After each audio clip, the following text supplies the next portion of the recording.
Welcome to Horror Melee. A podcast born of a group of people who love to talk and debate horror. Every episode, one of us picks a movie to review, and the rest of us must either suffer or enjoy that pick. Turn your brain off and enjoy.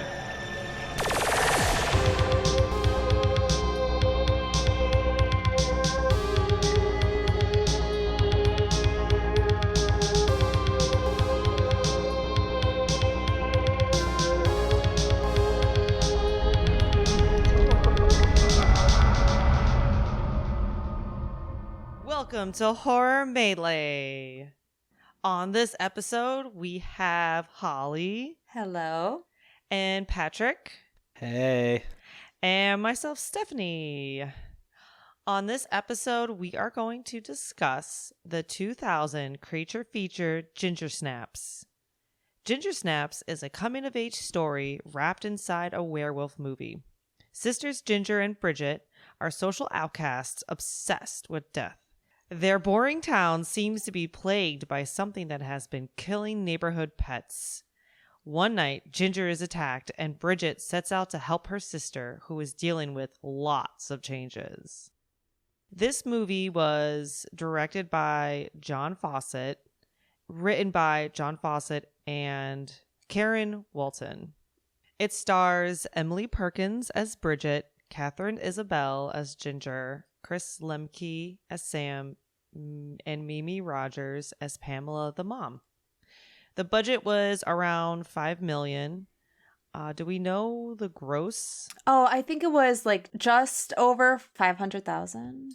From what I gathered on IMDb, that's opening weekend. Okay. Yeah, right. opening. So IMDb says opening weekend was $1,400, and It was a slow month.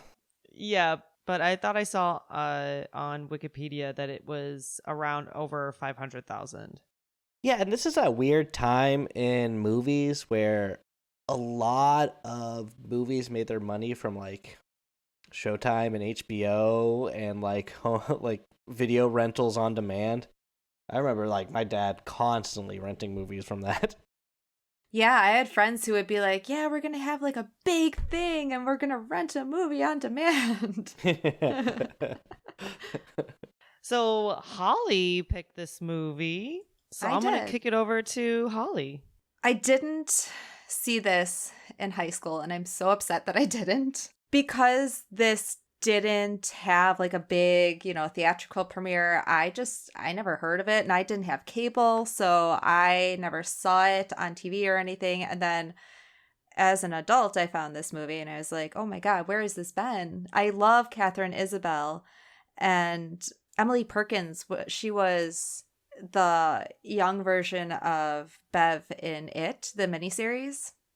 Yes. So, yeah, I like her. And yeah, so when I saw this, I was like, oh my God, this is awesome. And there are so many parallels to just growing up and like how difficult it is to go through changes at such an awkward stage in your life. And it really is very much like a coming of age movie. Like there's a lot in this about female empowerment and what it's like to be a woman growing up. And as we're recording this, it is Women in Horror Month. So this is like perfect time to talk about this. Not even being a woman, you could still feel for a lot of that, like, because, when you're a teenager, everyone, you go through changes. So like, you still feel for that and you still kind of connect to it. I do wish I saw this movie when I was younger, though, for sure.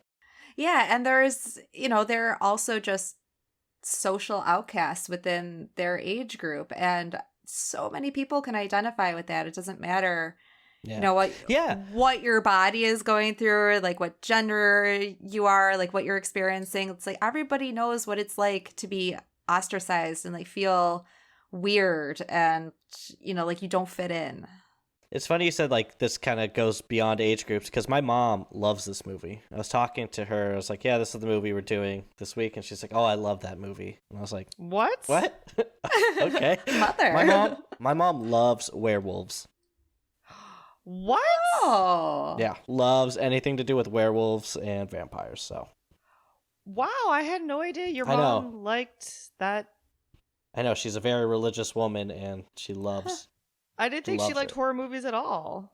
As long as they don't have to do with the devil, she's fine with them. All right. She Wow. hates The Exorcist, but she loves ginger snaps. All right, well, let's dive into the movie. This opening scene is hilarious. Oh my god, yes. So, yeah, I'm it's so glad the movie started off with this. It's a mom and a Yes. kid. Kid's just in the sandbox. All of a sudden, like, wipes something on his face. Mom just walks up to him. Oh, look, it's a dog foot. That dog paw is so fake looking. Yeah. It looks like a chicken wing. The best part of that, though, is after she finds it, she's just like, it got my dog! I love how, like, everybody looks up, like, the kids in the street, they look up, and it's just like, oh, okay, cool. Yeah. They just Yeah, go back right? to doing what they're doing. I was thinking I probably wouldn't have a mental breakdown like that. I definitely wouldn't pick up my child and then have a mental breakdown holding my child. Right. And then Patrick, I was thinking of, because Patrick and I both have dogs, and I was like, pretty sure Patrick wouldn't do that too, but I could see Katina carrying on like that if she saw Levi's paw. She would have a mental breakdown. She's just Go into the middle of the street. she's holding the paw. It's okay. It's okay. Then, after this awesome scene, we meet the protagonist-ish of the movie, our two sisters, very, very clearly obsessed with death, specifically their own deaths. They have a pact since they were younger. It's out by 16 or dead on the scene, together forever. Yes. I love a good, like, pact, like, handshake thing between people. I used to listen to a lot of emo music, and I'm pretty sure like half the albums had this tagline somewhere. Somewhere on there. Yeah, I thought it was funny when they're in gym class, like after the credits, they're in gym class. It's like they're wearing their normal clothes, like within their gym uniform. And I remember being in high school, I went to a Catholic high school, and I had a uniform, and I still managed to like just be me and like just look weird and different while still wearing a uniform. I was like, yes, they get it. Nice. So speaking of the sisters pact that they had, even as actors, they're very close as actors. Like on IMDb in the trivia, it says with like along with the coincidence of Catherine Isabelle and Emily Perkins auditioning on the same day, the two actresses were also born in the same hospital, attended the same preschool, elementary school, and private school, and worked through the same talent agency. So I'm pretty sure they just showed up together and were like, it's us or nothing. Yeah. This is a 2-for-1 special, so take it or leave it. Without us, there is no movie. How funny would it be if they actually just like secretly hated each other? And like, oh, now we have to be sisters. Well, I mean, that's kind of what sisters are, right? You just secretly Yes, hate each very other. true. Actually, now that you say that, just watching my sister's relationship, I'm like, oh yeah. What did you both think of the mom, Mimi Rogers? Oh, she was great. At first, it was kind of like, I was kind of annoyed by her, but then she grew on to me to be like, kind of one of my favorite characters, because she was like this comic relief, but not really comical. It was just like her whole bubbly personality and this like very dark, just dark world the sisters want to live in, but reality is like, oh, I'm a suburban. You guys have a great life. The mom is complete contrast to her Yeah. daughters. After the opening sequence of all their suicide death shots, Great. they're home and you finally meet the mom who's like, don't push your sister. And she's just everything you imagine of a suburban mom. She's got flowers, cute patterns on everything. She does crafting. Pins on her sweaters, little bows in her hair. And then the dad was just a no one at Yeah. all in the entire film. He had like 3 lines. A true Canadian father.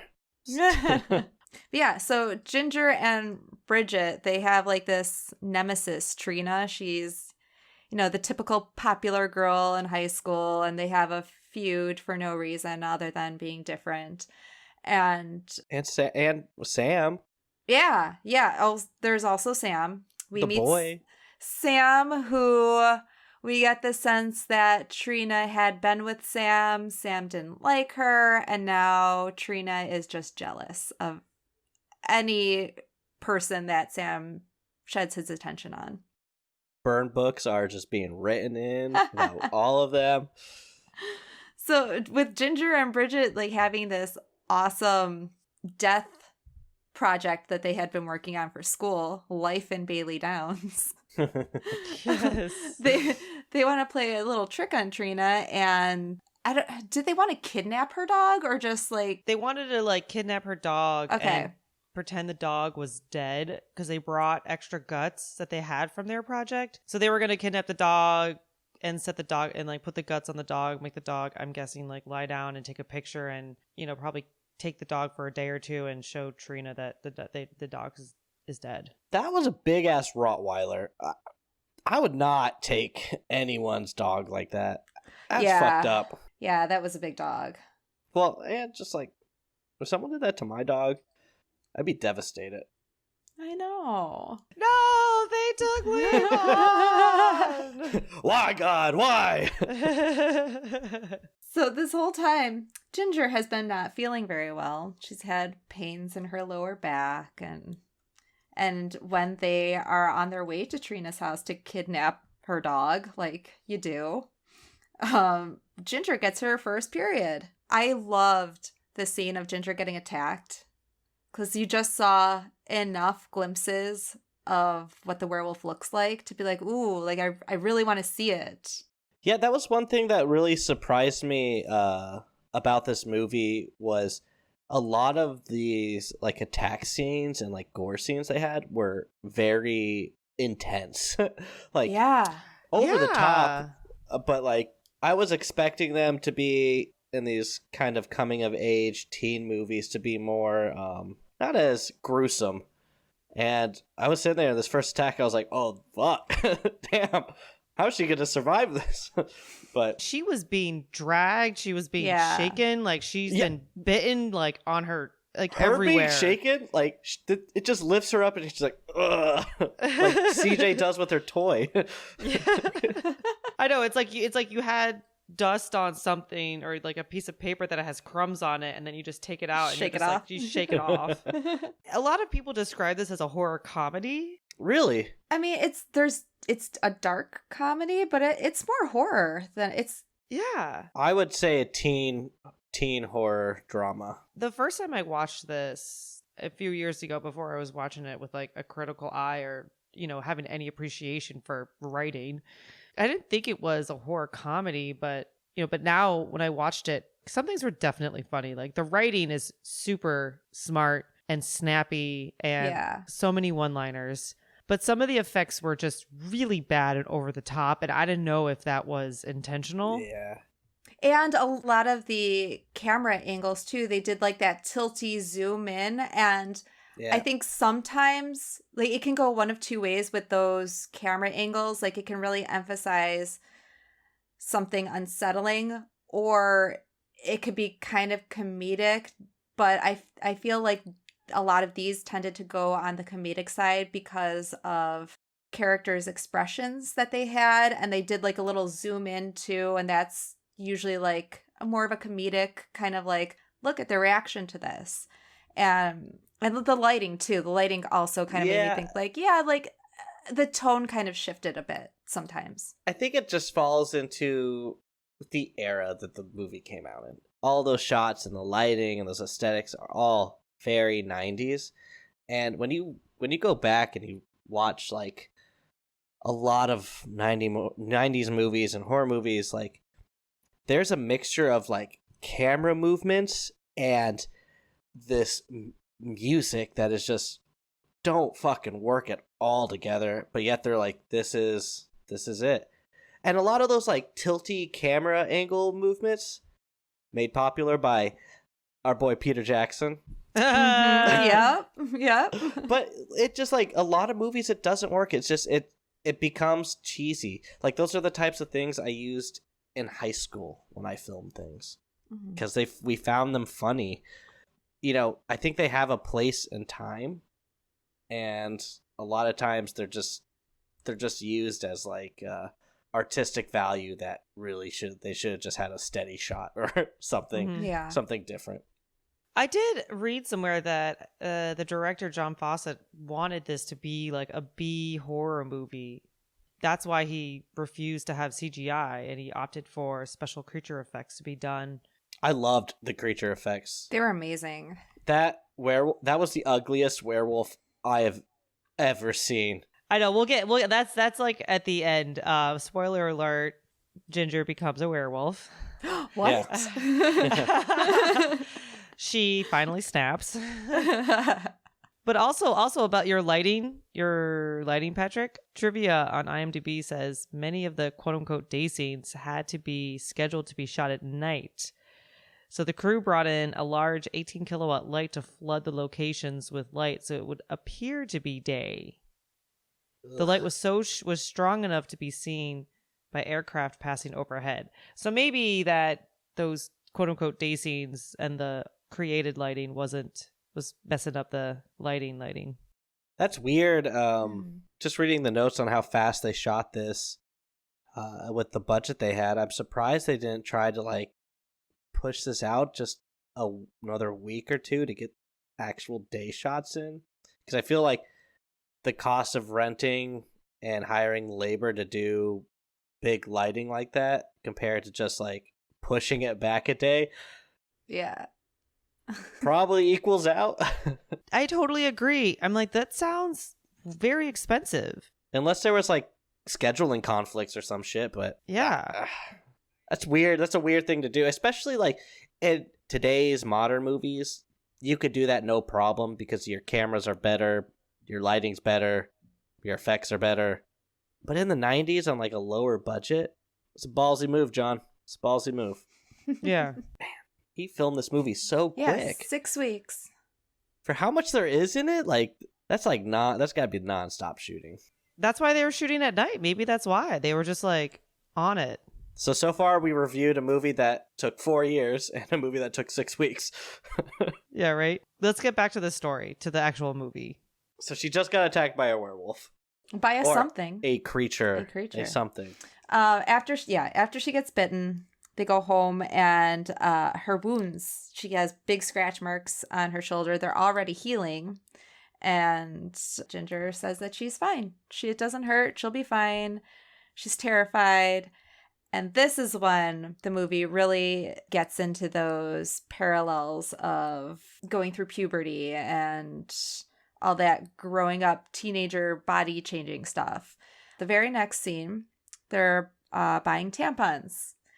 And it's very, their dialogue, it could be, listen to it with the lens of Ginger's symptoms of what she's feeling transforming into this creature, or you can listen to it in the lens of her body changing.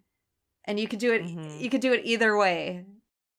This is the one part where I could, guys go through puberty too, but I could not I knew she was talking about puberty, but I just focused on werewolf or creature because I couldn't relate with a lot of the back cramps and all that kind of stuff.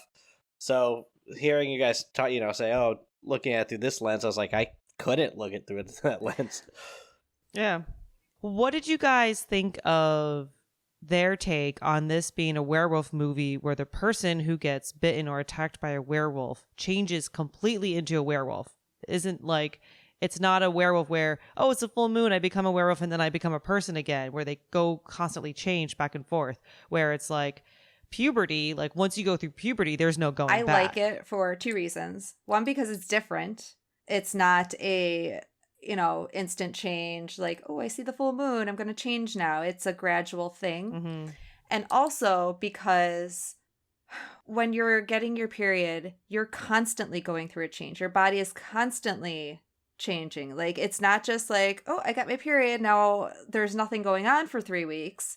your body is constantly doing things, and like her body was constantly changing. And some people call, periods moon cycles, and that's obviously, very closely tied with werewolves because, it's the whole full moon thing. And when she first gets her period, she says that she gets the curse. And think back to the Wolfman, where he is cursed. Like, he has a curse. Like, he goes to the gypsies and like, yeah, you have a curse. And it's just like, it's so intertwined. I love it. Yeah, there's so much info, like so many articles on this movie. I think I even saw an essay on this movie because you have puberty and the changes, and then you have the relationship dynamic of the sisters and the toxicity of that relationship. And this movie has all sorts of layers of transformation. Yeah, her emotional transformation too. Think back to when you were a teenager. You were a moody shit. And that's just part of being a teenager. Like, a lot of times you can't control all those feelings and emotions because your hormones are going crazy. And Ginger is going through that in two different ways. And Bridget is not as developed as her. She's not there. Like, she sees her sister changing and she's like, there's something wrong with you. And she doesn't get it because she's not there yet. But Bridget is also changing because Bridget, would do whatever her sister wanted her to do. And she always kind of played like second fiddle to her sister. True. And in this movie, she starts to become the stronger one and, has a transformation herself of realizing what a toxic relationship is, what codependence is. Yeah, and it's completely emphasized. We'll mention it later, but by the last line she says at the end of the movie. Mm-hmm. What was the age gap? I never got a real handle on that because the mom at one point says both of them have missed their period by 2 years. Oh, they're a year apart. Mm-hmm. Oh, so they're a year apart. Okay. Yeah, so Ginger is 16 and Bridget is 15. And when I love this scene when they go to the nurse because they realize that, Ginger got her period, but they're like, we definitely need to go to the nurse. This isn't right. You have hair growing out of your wounds that are already healing. And the nurse was so good. And the nurse does a great job of describing a period. Right? A thick, syrupy, voluminous discharge is not uncommon. The bulk of the uterine lining is shed within the first few days. Contractions, cramps, squeeze it out like a pump. In 3 to 5 days, you'll find lighter, bright red bleeding. That may turn to a brownish or blackish sludge, which signals the end of the flow. Okay, so it's all normal. Very. Expected every 28 days, give or take, for the next 30 years. Great. Thanks. Oh, what about hair that wasn't there before? And pain? Mm-hmm. Comes with the territory. Well, thank you. Let's go, Bee. Wait. You'll have to protect against both pregnancy and STDs now. Play safe. There is such a funny line of turning into a werewolf and getting your period. Even thinking about like PMS and your mood swings and how you just are just angry and you want to tear things apart. Yeah, I mean, they were having, the nurse and both of them were having two different conversations, but they were able to have a conversation. Yeah. They do that quite a few times in the movie too, but there was a point where I was like, you guys are doing this again? We're going this route again? Okay. Here we go. I don't like seeing the same kind of trick be played in a movie over and over again. We get what you're going for. We get what you're going for. We get what you're going for. Because I think they do it like 6 or 7 times in the movie. And by like the 6th or 7th, I was like, okay. There was a point in the movie I was like, we need to keep moving with the movie, and you're stagnating on this. I get she's changing, and I get she's either having her period or going through becoming a werewolf. But like, let's get going with it. There is a point where it just like they speed up, and then that's it. So it's like really great, slow down, and kind of dramatically change the pacing of the film, and then speed up at the end again. Yeah. Yeah. So going back a little bit, we didn't talk too much about Sam, but Sam is a local drug dealer and botanist. And when Ginger was bitten by the werewolf, he hits the werewolf with his car and just completely demolishes it. I loved the idea of turning into a werewolf and you're a werewolf. But one thing that kind of threw me off was like, he killed the werewolf with his car, we think, right? We never see the werewolf ever again, but it's kind of implied that he killed it with his car. So then why would the other like old remedies work on the werewolf when you couldn't kill a werewolf with your car? It's not silver, it's not, these things, but yet we're going into the other realm of you can cure it with this and that. Yeah, they had said that the monk's hood, it was good for increasing white blood cells, which fights off infections. I have some stuff to say about that whole virus. Not quite yet, but we'll get there. But Sam, our drug dealer friend, he's just jumping on the werewolf bandwagon like right away. I liked that. So many times you expect a movie to be like, all right, you have to convince him he saw something, he doesn't know what it was. And I like that he was like, yeah, it looked like a werewolf. No, and I like that he called it a lycanthrope. Yes. Because he's the cool older kid, Stephanie. He's gotta Also, be he's a different. botanist. So he's used to those Latin words and phrases. But I did like how Sam was like, it was a lycanthrope, duh. We need to get to the bottom of this. I liked Sam's character. He was cool. I like when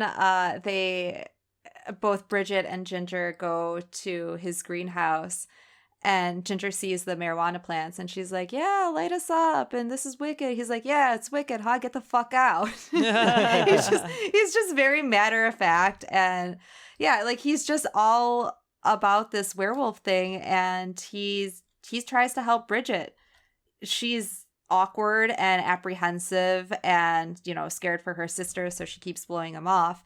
Meanwhile, poor Ginger keeps changing. She starts growing a tail. That was a cool effect. I was like very stoked to see that part. Like, oh wow, she's actually growing a tail. This is great. This is more parallels. Like she's getting she gets a boyfriend, Jason. Boyfriend. I wouldn't call him a boyfriend. No. A fling. Her hookup. Well, in high school, that's a boyfriend. 2 days. You're almost married at 2 days. She starts spending more time with him, and so Bridget feels even more ostracized. His first line to her is, yo, I think we should get together. Yeah. God. Oh my God. Such a high school boy thing to say. Yeah. I hope I never said that to any girl in high school. I don't think I would, but if there's any girl out there that's listening and you heard Patrick say it, please send us a note.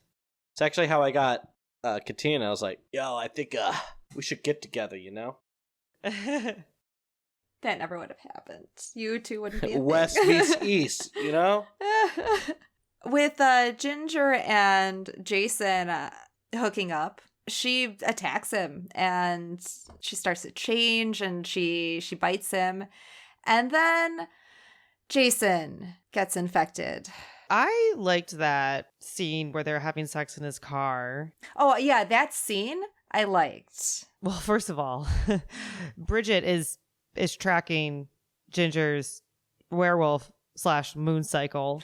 And when she goes in the car, Bridget yells, "She's ovulating," which is amazing. That was great. Thanks, Bridget. You're better than the Glow app. You're right. And then they're like getting busy in the car, Ginger and Jason, and Ginger's like being aggressive, but in a sexually positive way. And then, Jason says, "Oh, who's the guy here?" And then Ginger is like, "Who's the guy here?" And then definitely takes the lead from there. Yes, I did love that. Ugh.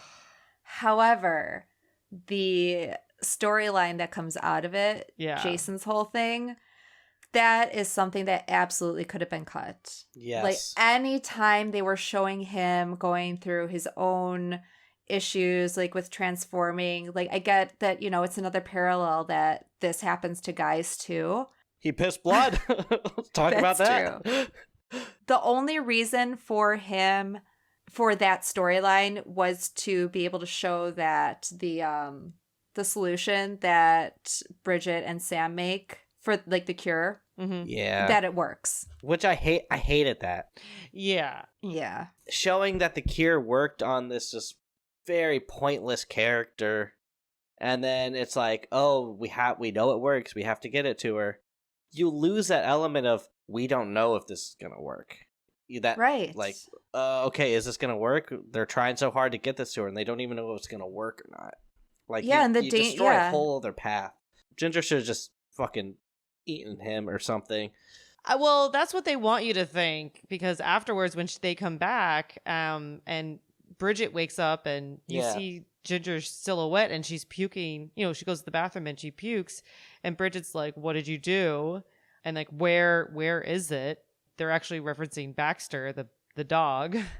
Yeah, Goldberg's dog. But yeah, you think that she ate him, you know, which I think would have been amazing. Yeah. Yeah. Jason's storyline should have been eliminated. 100%. Yeah, that was dumb. Yes. I mean, everything Yeah. about it. Yeah, because this movie was long. It was almost 2 hours, and that whole storyline could have been eliminated. I felt like there were so many times where they just like take the focus off of the sisters randomly.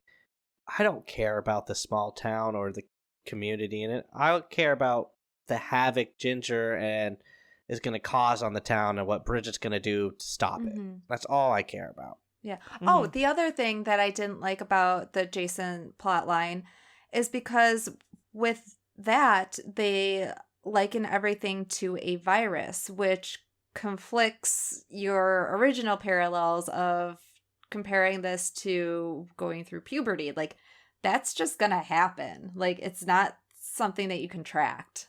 Well, I think also it's it goes related to like an the STD. Yeah. Or Okay, STI, yeah, that's true. Yeah. I mean, that's Yeah. all related to, you know, going through puberty and having sex and That's true. I never got figuring an yourself STD out. going through puberty. well, Just gonna throw that out there.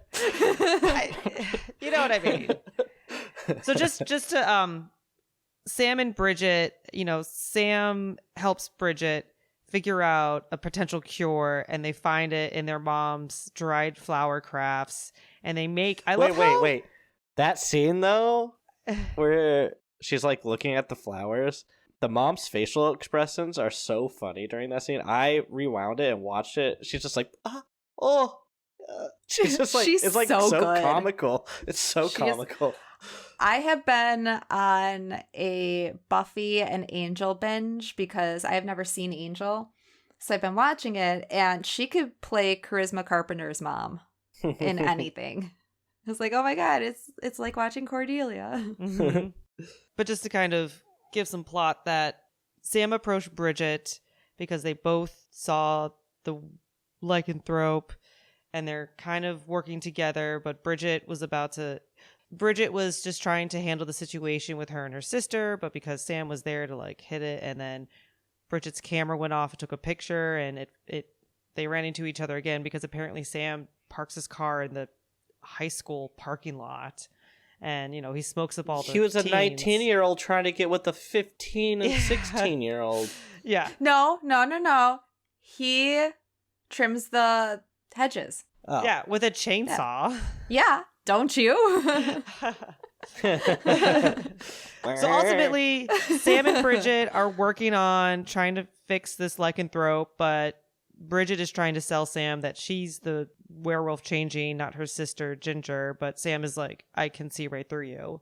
Yeah, which I thought was such a weak kind of plot in the story too. It's like, Yeah. you Yeah, betrayed it's like, come me. You told Yeah. the first person. Like, I get that. I have family members, brothers and sisters, and they don't want they tell you something they don't want other people to know. So I understand that, but it was just, I felt like it was done really poorly. Yeah, I mean, I Yeah. can see it lending to the whole toxic relationship of like, this Mhm. is our thing. Like, you need to be the one to handle this. Like, don't go to other people. But I don't feel like it was handled well enough. Yeah, it's just like another thing where it's like, if you take that little bit out, you could speed it up just a little bit more. And then at the end of it, you're not like, oh my goodness, like, come on, we're done. Yeah. That's the biggest problem with this movie is these little speed bumps. These little speed bumps that you constantly keep hitting. And it's like, okay, let's move forward. Okay, we're moving forward. And we're sidetracked again. Yeah. And we're sidetracked again. Is it kind of like people listening to this podcast? Yeah. Like, where are they? What part of the movie are they at? Hey, we're DIY. We're still trying to figure this out. Yeah, we can't help that we grew up in the age of ADD. 'Cause, hey, cheers to everybody who has that. Yeah, right? You know, I had some conflicting thoughts about Trina. So Trina is their nemesis. Yeah. Yeah. Yeah, me too. I don't know. Like, she is set up as the classic two-dimensional, you know, I'm better than you. I'm more popular. I'm prettier. You're weird. But, like, the stuff that she doesn't say, that subtext, kind of rounds her out a little bit more. But this is, again, like, something I feel like it wasn't done well enough. Because after Bridget is like going to Sam and they find out that monkshood could be a possible cure, Trina comes over and she's asking for her dog, and she's like, hey, I saw your sister take my dog. And then she starts talking about Sam. She just starts yelling at Bridget about Sam because she has seen Bridget and Sam spending time together. She says that Sam is a cherry hound. He only goes after virgins, and that's all he does, and people mean nothing to him. So it took me the second time to like really listen to what she was saying. I'm sure Sam was her first person that she had been intimate with. Mm-hmm. And, you know, for whatever reason, if he is this kind of person that she's painting a picture of, or if it just didn't work out between them and she was just too hurt to see it, you know, she's projecting her hurt onto Bridget. And I was like, oh, that makes me feel really bad for her. And I feel like it would have detracted the movie more to kind of flesh that out a bit. But I don't know, maybe with cutting other things out, they could have done that because... Or just even in her earlier scenes, they could have flushed it out. That's true, Instead of making her such just a, like, this ditzy popular girl, they could have, like, they alluded to some stuff, but they could have really fleshed out. And I agree with you. It would have been better. I mean, I've seen this before, but then I haven't seen it for a while. And then watching it again, I was like, yeah, it just kind of seems like her complaining and just being whiny. And it was the second time I was like, oh, wait, she's got pain that she's working through. And this is her way of like talking about it. Like this combined with the mom, like a little later on, the mom gets a little more deep and rounded. And I was like, oh my God, like they all kind of fit together of like, there's a lot of shit going on here in subtext about what a lot of girls and women go through with, like relationships. But then it comes to the point where too much character development is terrible because you're trying to develop every character in this film. Yeah. However, when Trina is there and she gets attacked by Ginger, I loved that whole scene in the kitchen and Trina's death. Yes. Right? So Ginger attacks Trina in their backyard, drags her into the kitchen, and they're all fighting. Catherine Isabel is so good. She's just very natural in the way she says and does things. Just like the way she was yelling at Trina, and then Trina slips on some milk and busts her head open. How innocent, right? I know, right? Gee, I don't know, B. See, I'm going way, way out there, way, way far from where you live, which you pretty much fucking rule. Oh, God, that's disgusting, you fucking gross fucking... Back! Don't touch me, you freaks! You're both just totally fucked! Trina, we were just...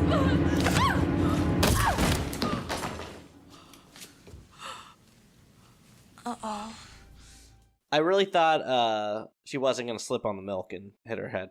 I really thought Ginger was going to kill her or she was going to leave. I thought she was going to end up stabbing herself because she grabbed the knife, which I was like, okay, Trina.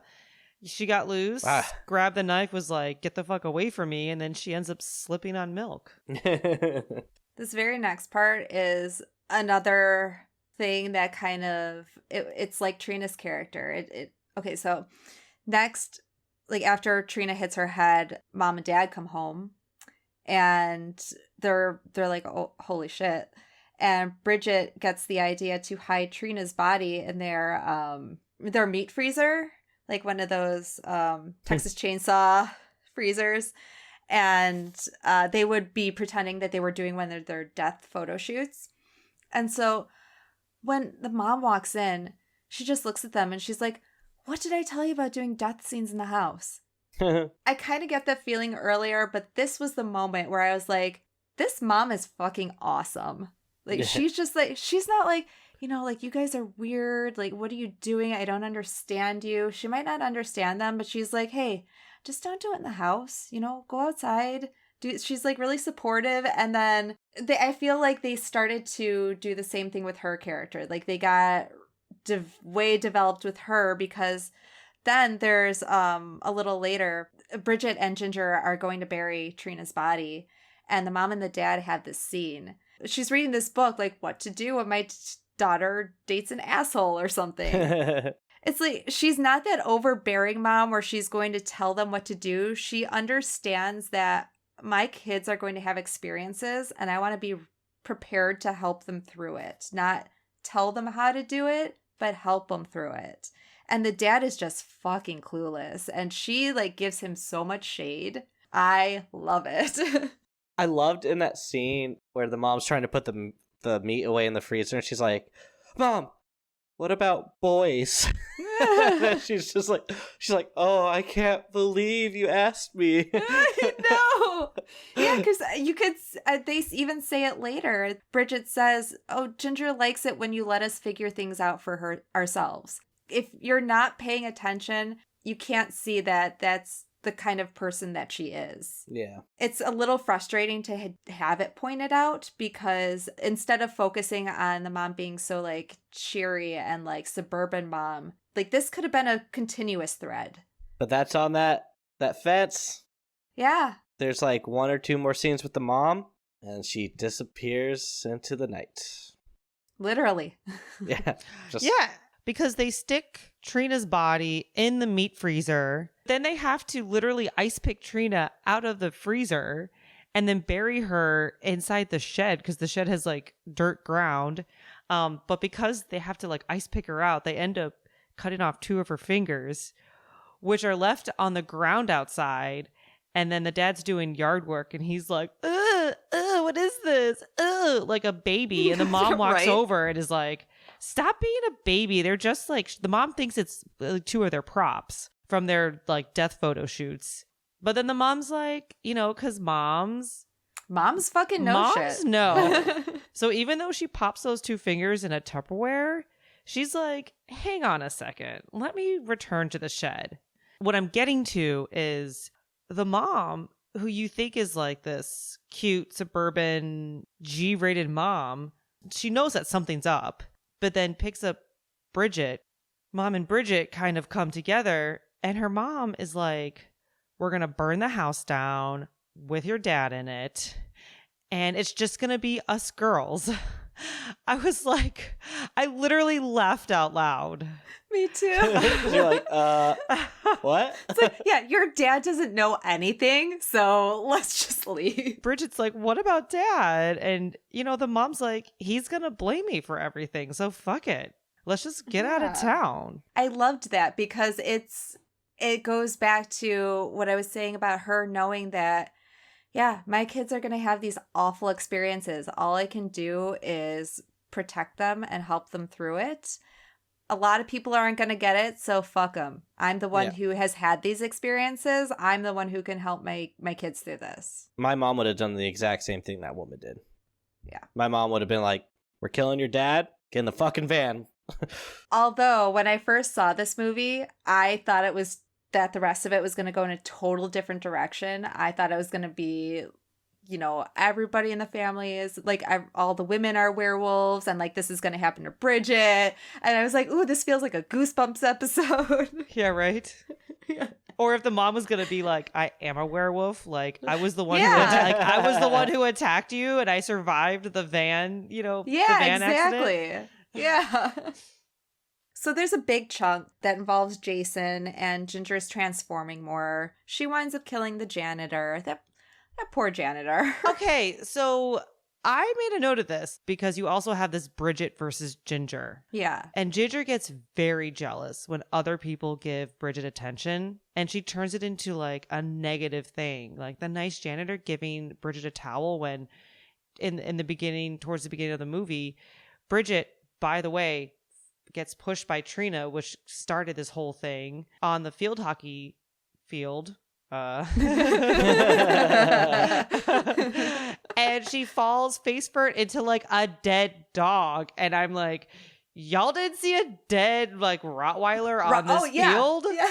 Yeah. I forgot about Yeah. that. Yeah. I was like, wait, that's first of all, that's terrible.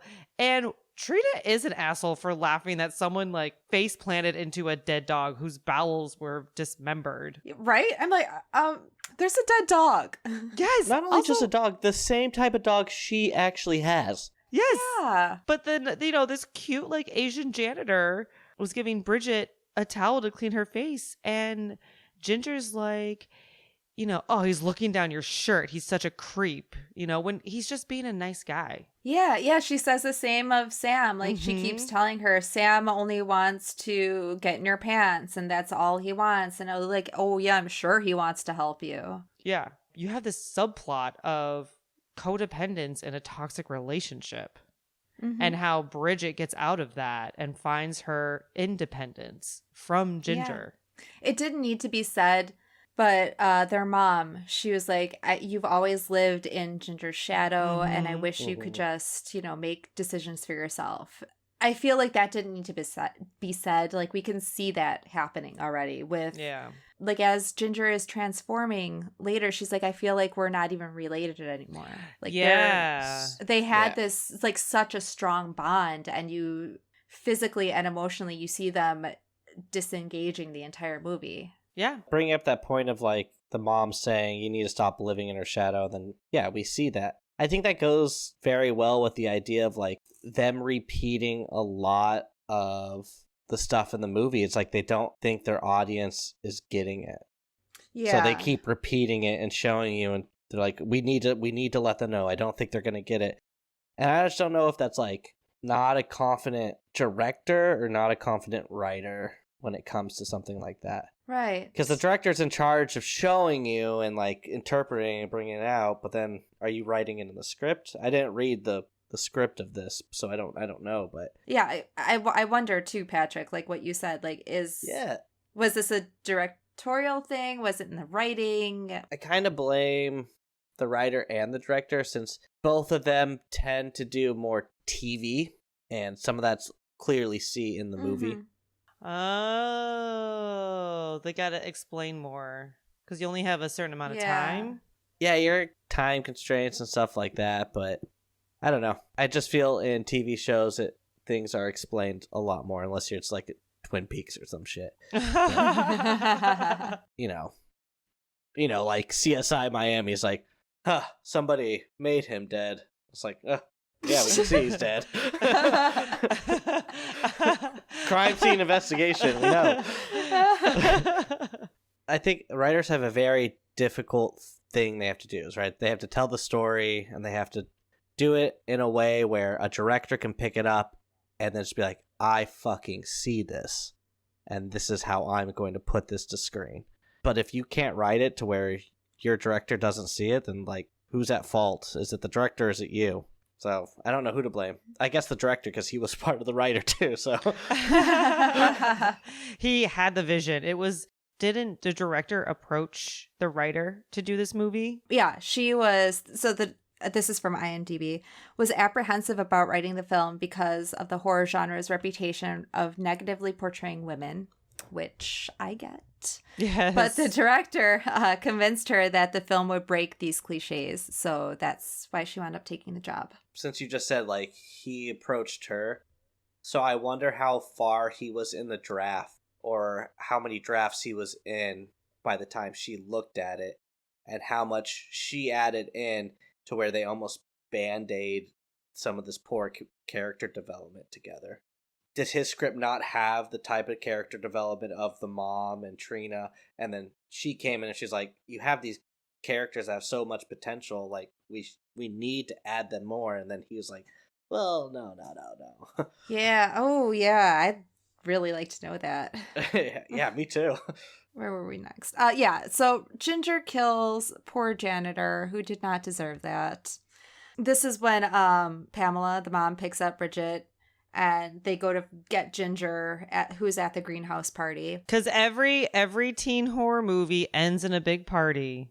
Yeah. I mean, There's always okay. this is and these are parallels to Carrie as well, like the prom, right? Yeah, and like absolutely. that being a puberty period story. Yeah, for sure. What?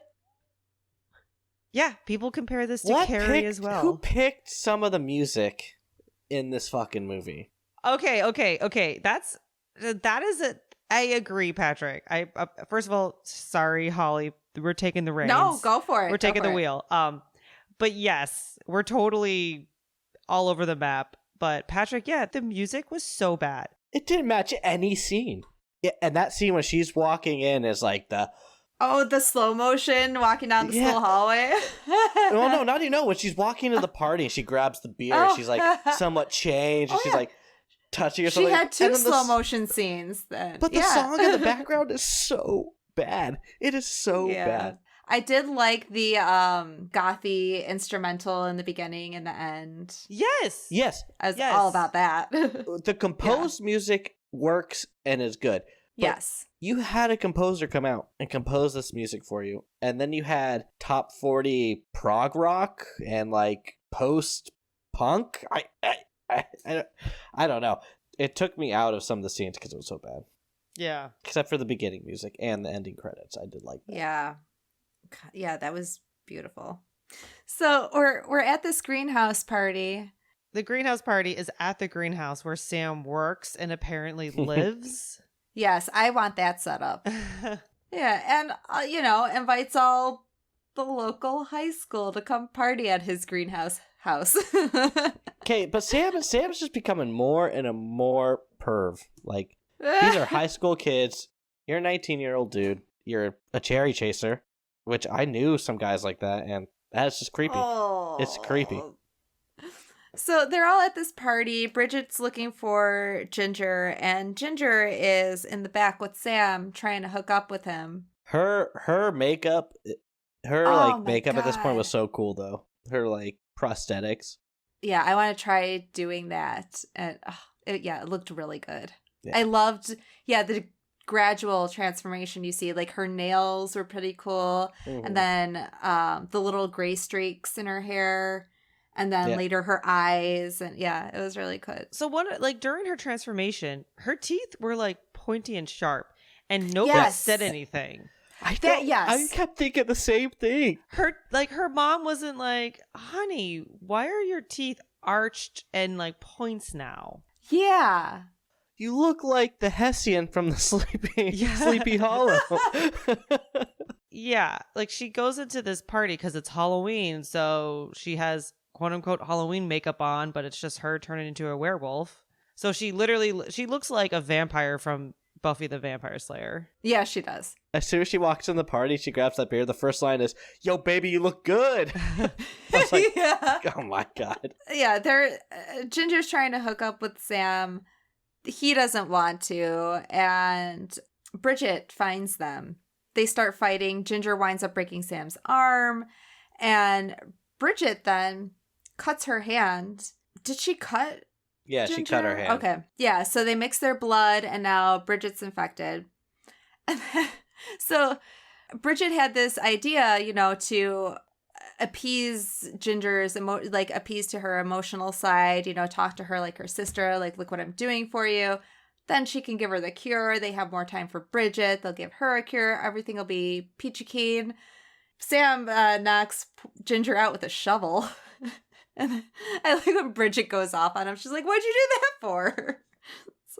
But this is where Bridget kind of comes her own, right? Yeah, they're having their fights between Bridget and Ginger, like the fights that they have and trying to reach each other emotionally. I was like, they did such a good job. Like, I could totally buy them as sisters. Oh, like they they had such a great chemistry together. Except they look nothing alike. That's the only thing that threw me off. Fine. They bring Ginger back to their house, and Ginger goes through full transformation in the back of Sam's van, which is pretty cool. That looked painful. Yeah, that was a really cool was it American Werewolf in London? Yeah. Very kind of reminiscent of that. I think in an interview with Karen Walton, she described the movie as David Cronenberg's The Fly meets Heavenly Creatures. And which is a Peter Jackson movie. This whole season is going to have a Peter Jackson theme. Peter Jackson? But David Cronenberg is a Canadian filmmaker, right? So lots of David Cronenberg inspo and the body horror and your body being the, betraying you and stuff like that. Yeah. Yeah, it's terrifying. So I don't know about you two, but the rest of the movie dragged for me. Yeah. I mean, I enjoyed it. It was tense. The Ginger is full werewolf. She's in the house. And Sam and Bridget are running from her, hiding, making the solution and, making the cure for her. But there was so much dead time. Yeah. Where, Bridget's just like crawling around, and then, eventually Ginger attacks Sam and like drags him away. And I feel like that Poor fighting Sam. went on for too long. Yeah. Bridget like walking through the house trying to find them. Yeah. Took too long, and then she follows this trail of blood into the basement. She finds Sam. He's still alive. But again, it's like she's just sitting there staring at him, panting and breathing for so long. And I was like, all right, come on. We can speed this up. Like we get it. Like we didn't need to spend so much time. It's like they wanted to like show the creature now at this point, right? But it was just like way too long. Yeah. We see the creature so many times during this fight scene, like just fucking kill Sam already. I don't think the fight scene needed it. What would have been, in my opinion, what would have worked for me better is if they kept the fight scene and like, granted, I love seeing like all the blood everywhere, but if they kept that to a minimum, and then when they show like after Ginger does kill Sam and it's just Ginger and Bridget left, when it's just them in their room and you see Bridget trying to reach out to the human side of Ginger, like that's when I feel like, all right, we could really see, like we didn't need to like fully see her before. Like we could fully see her now and like see that emotional impact like with the visual. I definitely agree with you on that. Ginger kills Sam. Bridget and Ginger wind up in their shared bedroom together. It's a fight between the both of them. Bridget has the cure in the syringe, and Ginger's kind of like not attacking her right away. So she's like, oh, do you want it?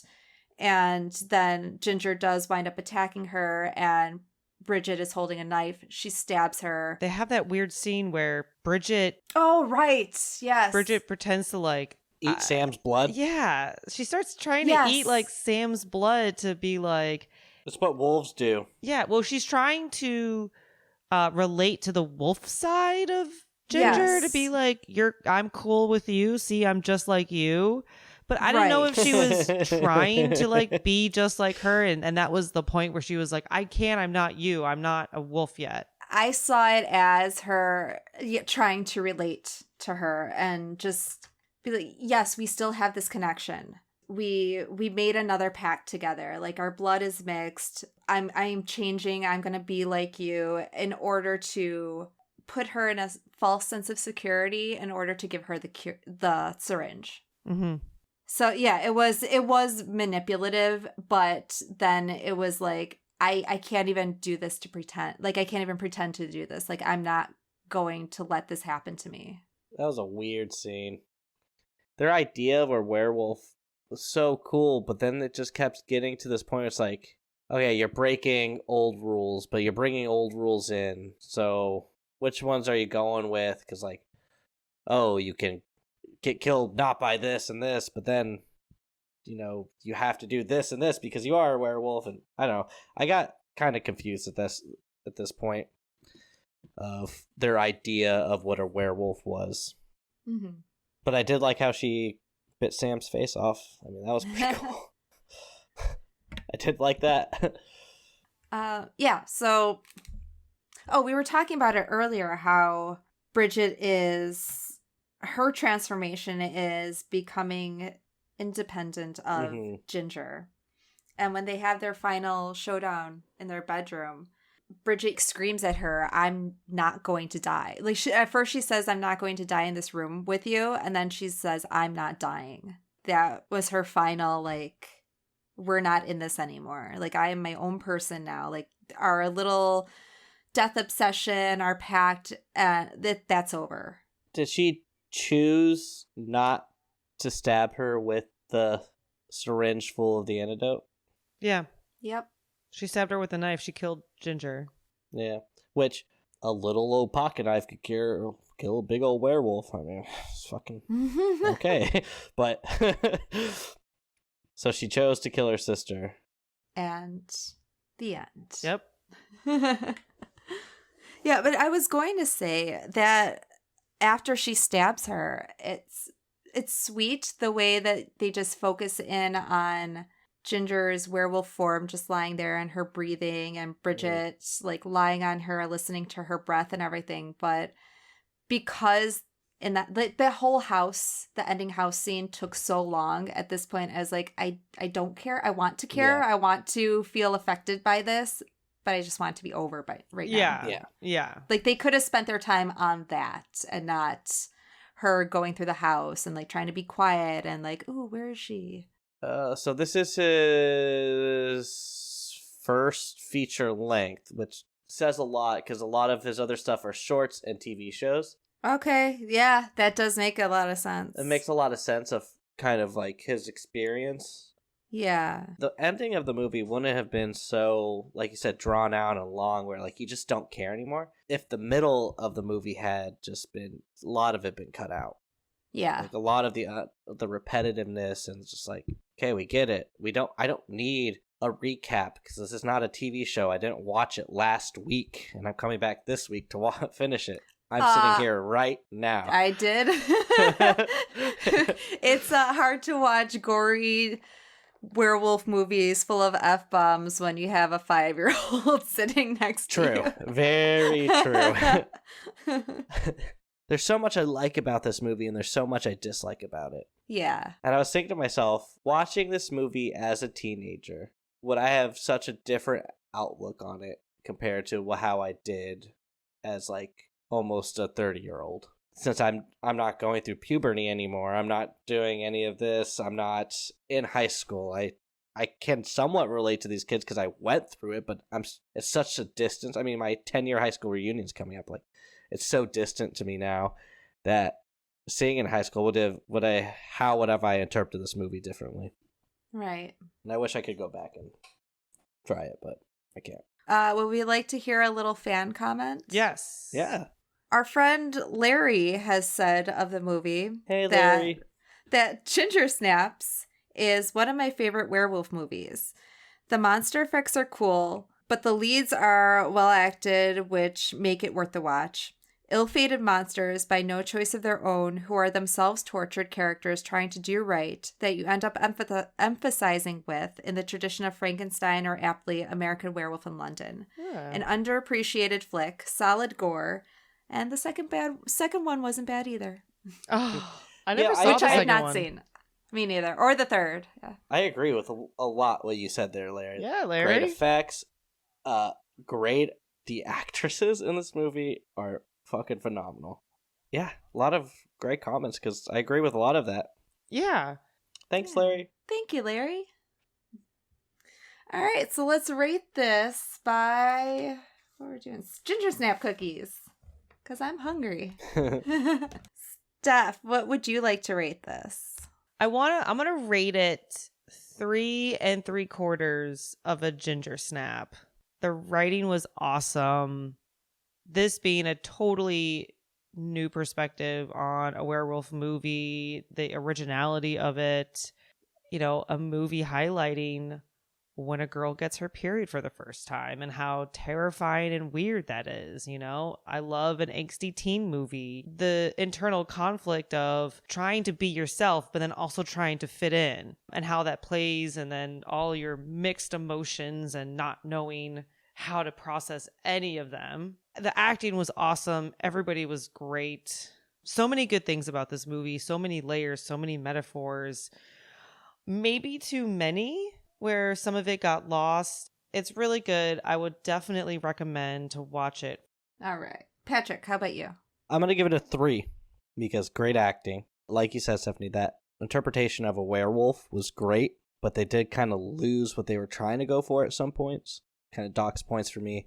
I absolutely love the special effects. I'm a sucker for these like cheesy kind of fake looking effects, but I love them. The werewolf's face had this like plasticky look, just like the head in The Thing. And that's all I could think of when I saw it, which I liked. But the music, there's 2 good songs in this movie, and then everything else is just not that great. And the music just really took me out of a lot of scenes, and the pacing of the film. If the pacing starts to lag, I start to lose interest, and then I have to either just like force myself to pay attention or take a break. Which, it's a movie, I shouldn't have to take a break. So I'm going to give it 3 ginger snaps. Well, I am going to give it 4. I definitely echo a lot of what both of you said. It definitely had pacing issues. Yeah, like we said before, Jason's whole plot line could have been cut, and I feel like it wouldn't have affected much of the movie. Even though it has its issues, the rest of it far outweighs those problems for me. The acting alone, they were just so natural together. And I think if it would be one without the other, I don't know, maybe it would not have worked as well. But I think the 2 of them together that was just kismet. And this is a high recommend for me. I really wish I could have seen this when I was in high school. I didn't, but I still love it. I love a different take on a werewolf movie. I love werewolf movies. So this felt fresh when I saw it. Mimi Rogers too. Like, I know her from the X-Files. I hate her character so much, and this is a complete opposite of that character. So it's fun to see her like in a completely different role.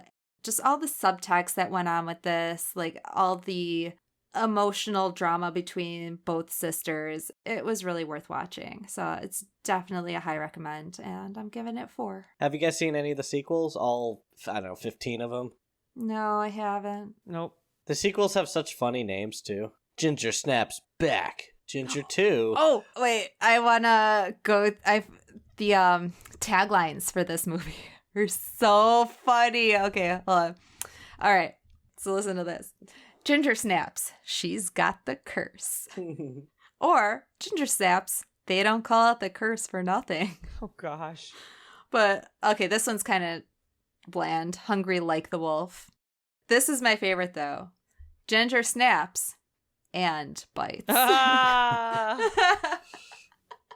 If you haven't seen it, go watch it. Yeah, it's on Amazon Prime and Tubi. I think it might be on Vudu as well. Definitely go check it out. I can't attest to the sequels, but Larry says the second one is pretty good. So, I don't know. Listen to Larry. Go see the second one, too. Check us out at horrormelee.com. Check us out on Facebook and Instagram. Drop us an email. Ask us questions and give us movie suggestions. Yeah. Give us your feedback on everything. And rate us 5 stars. Yes. Let us know if our pacing sucks or, the music is great. Give us feedback. Let us know, because we're here and we're trying to improve. So any feedback's great. Thanks for listening. Bye.